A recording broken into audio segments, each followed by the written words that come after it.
Ibinahagi ng komedyanteng si Denise Padilla ang larawan niya kasama ang mga anak kay Marjorie Barreto na sina Leon, Claudia, at Julia.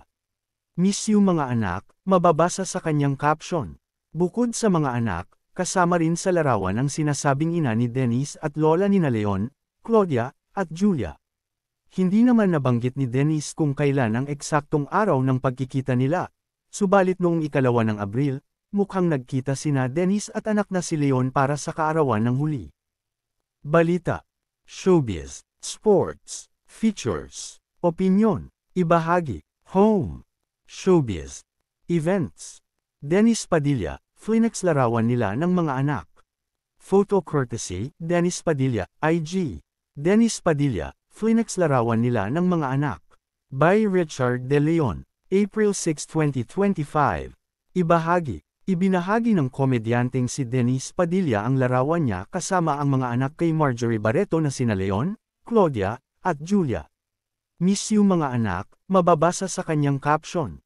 Bukod sa mga anak, kasama rin sa larawan ang sinasabing ina ni Denise at lola nina Leon, Claudia, at Julia. Hindi naman nabanggit ni Denise kung kailan ang eksaktong araw ng pagkikita nila, subalit noong 2 ng Abril, mukhang nagkita sina Denise at anak na si Leon para sa kaarawan ng huli.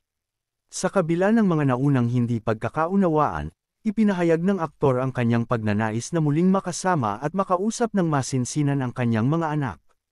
Kaya naman, mababasa ang pagkatuwa ng mga netizen sa comment section ng post. Hangad nilang magtuloy-tuloy na nga ang reconciliation sa pagitan ng mag-aama. Masaya kami para sa pamilya mo Sir Dennis. At last natupad na din ang panalangin mo po. Love, hope, faith, and pray. Nagkakatuto na po yung mga drawing lang happy for you po. God really works and hear our prayers and this family deserve another chance. Happy for you Sir Dennis.